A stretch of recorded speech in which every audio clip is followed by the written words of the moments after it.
The Nevada desert was unforgiving, a place where even the air seemed to shimmer with hostility. On Thunderstrike Air Base, the heat pressed down like a living thing, turning the black tarmac into a mirage of rippling waves. The roar of fighter jets echoed across the barren plain, each takeoff and landing shaking the ground and rattling bones. The scent of jet fuel, scorched rubber, and burning metal clung to everything like an invisible film. For the pilots lounging in the shade of the hangar, this was routine, part of their domain. But for Emma Carter, crouched beneath the belly of an F-16 Fighting Falcon, it was her battleground.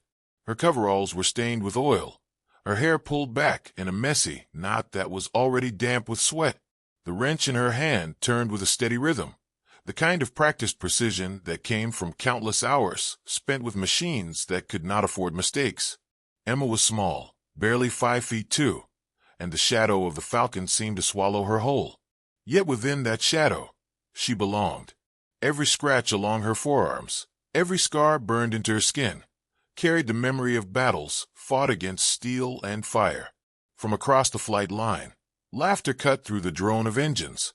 It was sharp and mocking, the kind of laughter that pierced deeper than any insult alone could. "Hey, grease monkey." Captain John Mason's voice carried easily, smug and heavy with condescension. He leaned back against a support beam, soda can tapping lazily against his thigh. "If you ever touch a real stick, we'll need medics on standby. You'd wreck the jet before you cleared the runway." The others chuckled, their voices joining his in cruel harmony. "She's good for polishing canopies," one pilot sneered. "Maybe handing out coffee." Emma forced herself not to look at them, not to show even a flicker of reaction. Her jaw tightened once, then her hands continued their work. She had long since learned that words were weapons, and silence could be armor. Every insult was meant to provoke, to remind her of the invisible line drawn between those who flew and those who served them. She refused to give them the satisfaction of seeing her flinch. Still, the sting was there, buried deep where no one could see. The steady crunch of approaching footsteps broke through the heat. Not the casual stride of the pilots, but sharp, deliberate steps, the sound of authority. Colonel Robert Hayes emerged from the glare, his uniform immaculate, each crease sharp enough to draw blood. His expression was colder than the desert night, his presence as heavy as the sun overhead. Emma slid out from under the jet and stood, snapping to attention despite the grease smudging her forehead. Sweat traced a path down her temple, but her gaze remained locked on him. "And you are?" His tone was flat, detached, as though reading the name from an inventory sheet. "Staff Sergeant Emma Carter, sir." Robert's eyes narrowed. "Why is someone like you working on critical systems for an F-16? This is not a garage for broken-down cars." Emma inhaled slowly, willing her voice to remain calm. "I'm the lead technician on this airframe, sir, running a post-flight check on the flap actuator." Robert's gaze fell to her toolbox. With a swift movement, he plucked a small black leather book from inside. He flipped it open, pages rustling in the dry air. "A diary?" His lips curled faintly. "My civilian flight log, sir," Emma replied. He turned the pages with detached disinterest, skimming the carefully recorded hours, the notations of early morning flights bought with double shifts, the relentless climb toward certification. Then he snapped it shut with a sound that echoed louder than it should have. "Mechanics have no business pretending to be pilots. This stays with me." He tucked the book under his arm like a prize. "Now get back to work." He walked away without looking back. It was then that the sabotage began. Tools went missing from her kit, only to reappear hours later in impossible places. Reports she filed disappeared without explanation. One afternoon, she found grit in her water bottle, the taste of sand coating her tongue as she coughed in disgust. Each small act carried the same unspoken threat: "You don't belong here." By the second week, she was a living warning. New recruits glanced at her warily, as if even association with her might taint them. She ate alone. She worked alone. At night, when the base quieted, she walked the perimeter fence, the F-16s gleaming under harsh floodlights. Their sleek silhouettes stood like predators waiting to be unleashed, and she stared at them with a hunger no insult could kill. Yet through it all, she refused to break. Emma Carter was not built for surrender. Every bolt she tightened carried the weight of her defiance. Every checklist she completed was a quiet declaration that she belonged. She studied manuals until diagrams blurred before her eyes, memorized systems until she could hear faults in her sleep. And when she looked to the night sky, watching the jets roar into the dark, she whispered to herself, "One day, I will fly too." She didn't know when that day would come, or how. But she knew this much. The desert had a way of testing people, of breaking them down to see what remained. And Emma had no intention of being broken. The base thought it knew her place.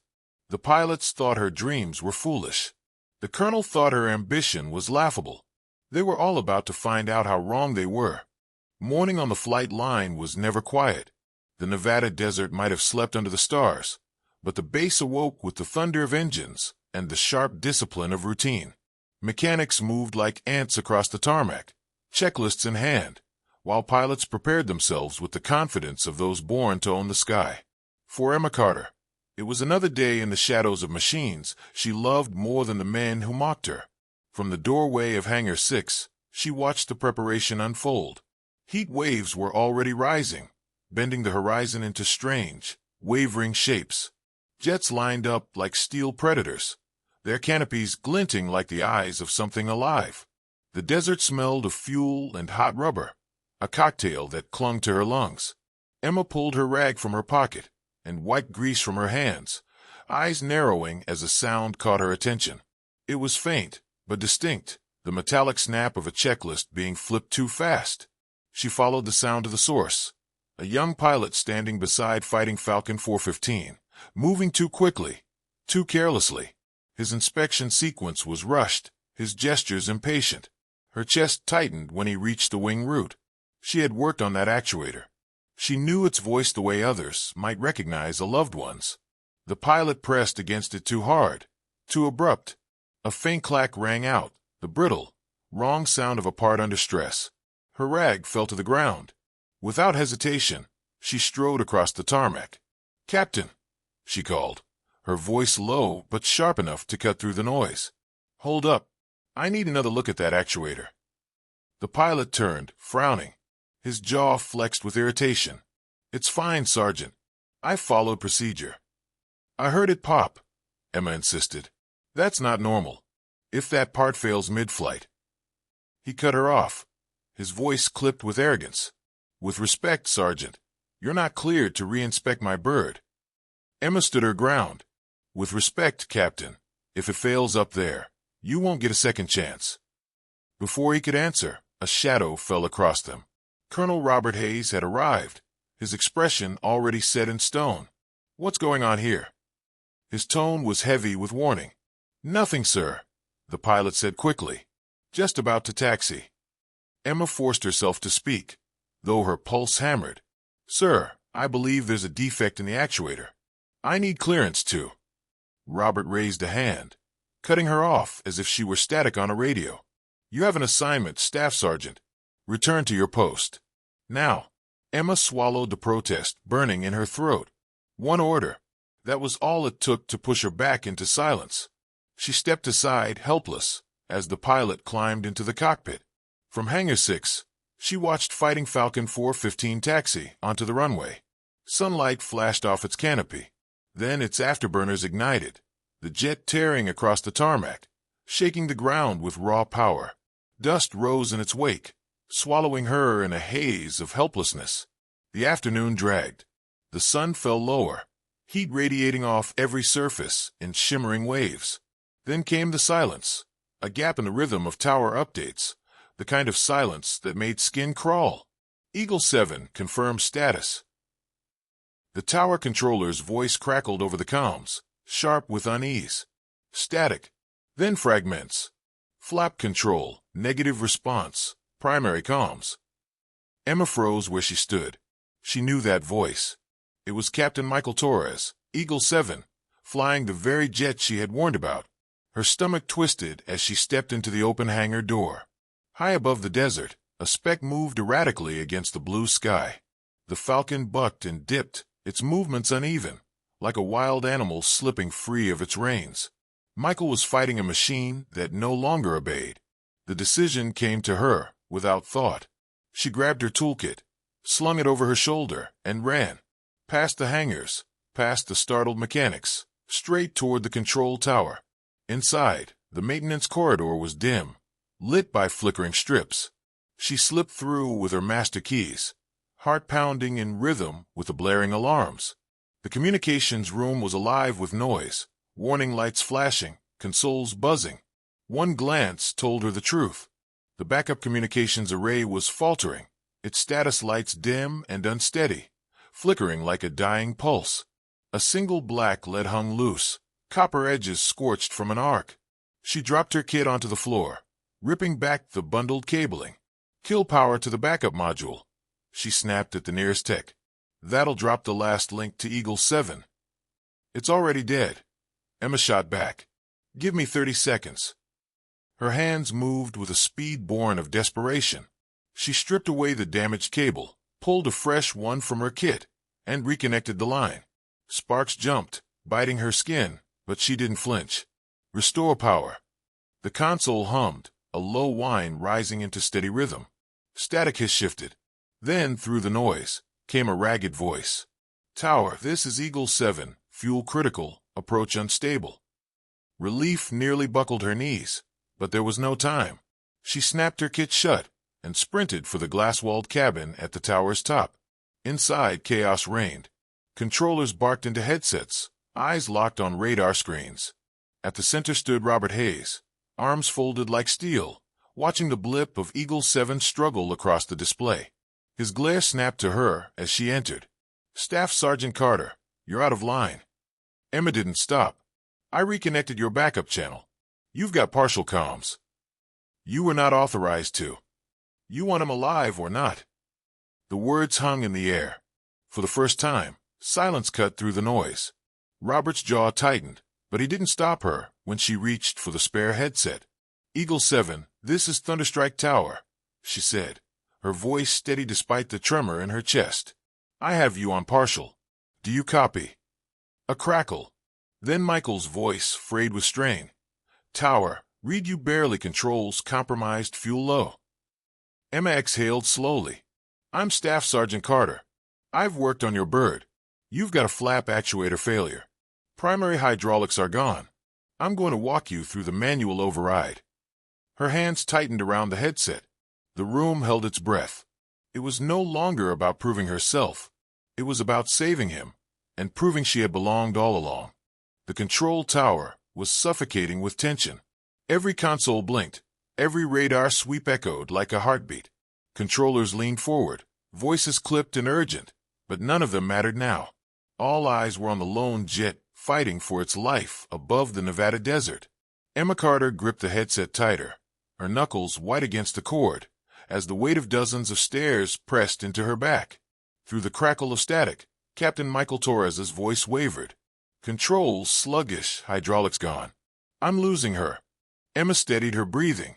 Machines spoke in patterns, in whispers of vibration and resistance. She had spent her life learning to hear them. Now she needed to make him hear what she knew. Michael, she said, her voice calm but sharp. Listen to me. You've still got options. The actuator's gone, but the auxiliary system isn't. You'll need the manual override. Look for the red lever marked auxiliary flap release. Two-stage mechanism. Push forward and hold for 3 seconds. The line hissed. Then Michael's ragged reply. Found it. Engaging. On the radar screen, the blip wobbled, dipped, then steadied. Controllers exchanged startled glances. Override holding aircraft responding, but she's heavy. You'll feel drag, Emma explained, her voice cutting steady lines through the chaos. The flaps are compensating manually. Reduce speed in small increments. No sharp movements. Ease her down step by step. Colonel Robert Hayes loomed over her shoulder, his jaw locked, every line in his face carved from stone. He wanted to intervene, to assert control, but the room was listening to her now. Emma didn't look at him. She couldn't afford to. Above the desert, the Falcon descended, its nose dipping unevenly. Michael's breathing rasped through the comms, loud enough that Emma could feel his panic pressing through the static. Fuel critical, he gasped. 2 minutes, maybe less. Emma scanned the consoles, her mind racing. We're diverting you, she said. Abort primary runway. Too much crosswind. Switch to secondary, shorter strip, but it's got an arrestor cable. Drop speed, line it up, tail hook ready. The tower went silent. Even Robert didn't argue. Michael's voice came back, strained but clearer. Copy. Secondary approach. Tail hook armed. Emma closed her eyes for half a second, imagining herself inside the cockpit, the screaming alarms, the trembling frame, the endless sky waiting to swallow him. She could almost feel the stick in her hands, the vibration of a wounded machine begging for guidance. Steady, Michael, she said softly. Trust the system. Trust me. We're bringing her home. The controllers relayed coordinates, but Emma's voice never left his ear. Every instruction was precise, deliberate, each one pulling him closer to the ground. Ease back. Trim steady. Don't fight her, guide her. Outside the tower windows, the Falcon appeared, a dark shape staggering against the fading desert light. It descended too fast, nose high, the engine straining as though the jet itself resisted surrender. 50 feet, Emma said. Hold steady. Now drop the hook. The tail hook snapped down, glinting in the light. 30 feet. Bring her down. The jet slammed into the runway, skidding violently. For one heartbeat, it seemed certain the aircraft would tear apart. Then, with a whip-crack sound, the tail hook snagged the arrestor cable. The Falcon lurched, shuddered, and finally jerked to a halt in a plume of dust and smoke. The tower erupted in applause, controllers shouting in relief. Someone slapped a console, another clapped their hands together, but Emma simply lowered the headset. Her chest heaved, not with triumph, but with release. She turned toward the stairwell without a word, the adrenaline draining from her limbs. But the story wasn't over. Hours later, in the debriefing room, Michael stood before the assembled personnel, his flight suit stained with sweat and smoke. His voice was firm, unwavering now, as he addressed the room. Eagle 7 went up for training. Midway through, I lost primary flap control and comms. Fuel was nearly gone. Options were none. He paused, scanning the faces of men who had once laughed so easily. His gaze fell on Emma. Then someone came on the channel. Staff Sergeant Emma Carter. She knew the aircraft systems inside and out. She walked me through a manual override I'd never even considered. I'm standing here because of her. The room was silent. I've submitted a formal recommendation, Michael continued. The Air Force Commendation Medal for Sergeant Carter, and her immediate entry into officer training. Emma sat rigid, her mind reeling. The medal meant nothing. The training meant everything. Later that evening, Robert Hayes appeared at her quarters. He held her logbook in one hand, its cover no longer hidden beneath contempt, but carried with reluctant respect. Staff Sergeant, he said quietly, his voice lacking its usual edge. I was wrong. My judgment was flawed. You'll report to the training office at 0800. He handed the book back. For a long moment, Emma simply stared at it. The leather was warm from his grip, but it was hers again. Proof of every stolen hour, every sacrifice that had led her here. When she finally looked up, Robert was already gone. She closed the door behind her and sat in the silence, the weight of everything pressing down. Tomorrow would not be another day in the shadows of hangars. Tomorrow, the path would open toward the sky. But tonight, she let herself breathe. Out on the runway, engines roared into the dark, the sound vibrating through the walls of her quarters. Emma closed her eyes and let the noise fill her chest, the rumble of jets carrying her into the dream that had always felt just beyond reach. Now it was within her grasp. The training field was nothing like the polished, gleaming bases Emma Carter had worked on. It was raw, stripped down to bare essentials, almost brutal in its simplicity. The runway stretched across scorched asphalt, heat radiating upward in shimmering waves. The control tower was skeletal, a frame of steel and glass rattling in the desert wind. Prefabricated classrooms lined the perimeter, their walls thin enough for every shouted command to rattle through. This was where pilots were made, or broken. Emma stood on the edge of the tarmac, her new flight suit clinging stiffly to her frame. It felt strange, like wearing a second skin she had not yet earned.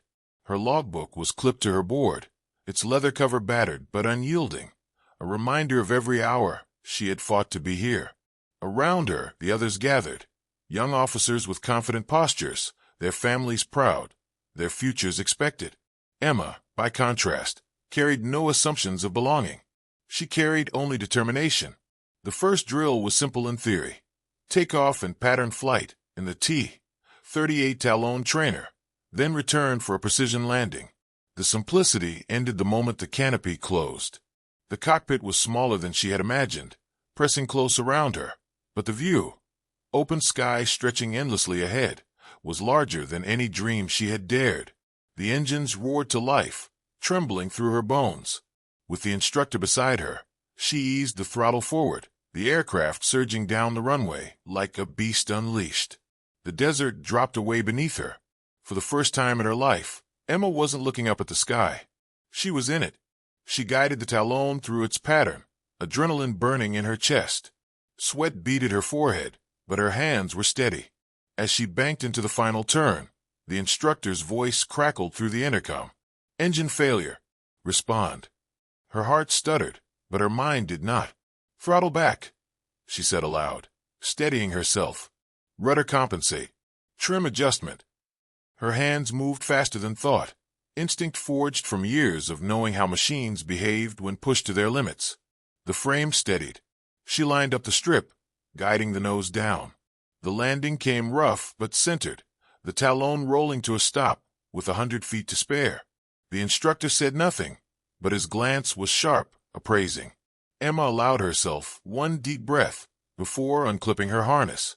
That was the beginning. The weeks that followed were merciless. Every drill was designed to strip away weakness. Simulated emergencies pushed her to the edge. Instructors barked critiques without mercy. Each mistake was dissected until it could never happen again. Emma bled through every lesson, but she refused to falter. By the third week, team drills began. 4-ship formations roared into the sky, weaving patterns across the desert. Live-fire runs tested precision under pressure. When her formation leader took a simulated hit, Emma rolled into position without hesitation. Her targeting locked, her finger squeezed, and within the window, her shot landed. The radios crackled with surprise. She hadn't waited for orders. She had acted. That evening, as the sun bled into the desert horizon, Emma walked alone at the far end of the runway. The others celebrated their progress in the barracks, laughter carrying on the dry wind. She let the sound drift past her. Their laughter was no longer aimed at her. It was simply distant. She had no need for it. The final evaluation loomed. Rumors whispered through the trainees like electricity. A modified platform with unfamiliar controls. A test designed to catch even the strongest off guard. Emma didn't flinch. She had lived her entire career facing the unfamiliar, navigating sabotage, climbing through silence. Whatever came, she would face it head-on. The day arrived. The modified trainer sat waiting on the strip, its panels slightly different, its systems altered. Emma climbed into the cockpit, strapping herself in as the canopy sealed her into the world she had chosen. The desert stretched endlessly beyond, daring her to fail. The flight began smoothly. She guided the aircraft through maneuvers, steady and precise. Then the warning lights flickered. Systems flagged an intermittent actuator signal loss. Her old enemy, rearing its head once more. A chill shot through her chest, but she did not hesitate. Run diagnostics, she muttered to herself, hands already moving. Isolate fluctuation. Adjust input manually. The controls responded sluggishly, fighting her. Sweat slicked her palms, but she didn't yield. Every adjustment was deliberate, every movement measured. She coaxed the machine back into stability, taming it piece by piece. By the time she descended, the glitch had stabilized. The landing came hard, wheels shrieking against the tarmac, but the aircraft held. Silence filled the intercom. Then finally, well done. When she stepped from the cockpit, the air felt different, lighter. The faces around her, once skeptical, now carried something she had never seen before. Respect. That evening, Colonel Robert Hayes stood across from her at a plain table, a small box before him. He slid it across the surface, his eyes meeting hers. "Staff Sergeant Emma Carter," he said, his voice stripped of condescension. "Welcome to the officer corps." Inside the box lay insignia bars, gleaming softly in the dim light. Emma stared at them, the weight of her journey pressing in. For years, she had been told she didn't belong. For weeks, she had been tested until every weakness bled away. Now, proof of her belonging sat before her, small but undeniable. The ceremony was brief. On the flight line, beneath the thunder of an F-35 climbing into the night, Captain Michael Torres pinned the new bars to her collar. "Lieutenant," he said with a faint grin, "you've got lead in next month's joint exercise. Don't make me regret it." Emma allowed herself the smallest smile. "Wouldn't dream of it, Captain." The desert wind whipped across the runway, carrying the sound of another sortie launching into the night. Emma tilted her head back, watching the jet disappear into the stars. For the first time, she wasn't just dreaming of that sky. It was hers. The desert night was quiet in a way the day never allowed. The sun's furnace had faded, leaving only the low hum of generators and the faint metallic echo of tools in distant hangars. Sodium floodlights cast pale halos across the runway, and the stars above glittered sharp against the black sky. Emma Carter stood at the edge of the tarmac, the new officer bars on her collar catching the amber glow. They did not gleam like ornaments. They carried weight, earned, not given. For the first time in years, she felt the silence was hers. She remembered her first day on this base. The laughter, the insults, the way her logbook had been snatched from her as if it were a child's toy. She thought of the nights she had walked alone by the fence, watching jets soar while she remained grounded. Every slight, every cut, had been meant to drive her away. Instead, they had carved her into steel. Now, the very machines she once cared for would answer to her commands. She tightened her jacket against the chill breeze, her eyes on the sky. Somewhere above, another sortie rumbled away, its engines fading into distance. She closed her eyes and let the sound fill her chest. For her, the roar was no longer a reminder of what she lacked. It was a promise of where she was headed. The weeks that followed her commissioning were relentless. Officer training was no gift, it was a gauntlet. Emma embraced it. Every checklist became a prayer of focus, every formation a test of trust. She didn't fight the storms head-on. She adjusted, trimmed, and flew through them. Her leadership was quiet, not the shouting bravado many expected, but the silence that once branded her an outsider became her greatest strength. She didn't need to raise her voice. Her precision spoke for her. When she gave an instruction, her team listened, not out of fear, but because they trusted her judgment. Trust born in fire. The joint exercise came quickly. For squadrons, multiple nations, live simulations. Emma walked onto the flight line with her helmet tucked beneath her arm, her call sign freshly painted on the jet beside her. For a heartbeat, she traced her fingers along the fuselage, grounding herself in the steel. She had once known these machines from underneath, with grease on her hands and sweat dripping into her eyes. Now, she would know them from within, commanding them as her equals. "Lieutenant Carter," Michael called, approaching with his easy grin. "Lead's yours today. Ready to make history?" She slid her helmet on, her voice calm, ready to fly. The jets launched into the dawn, afterburners igniting like streaks of fire across the horizon. Emma's voice carried across the comms, steady and measured as she guided her formation into position.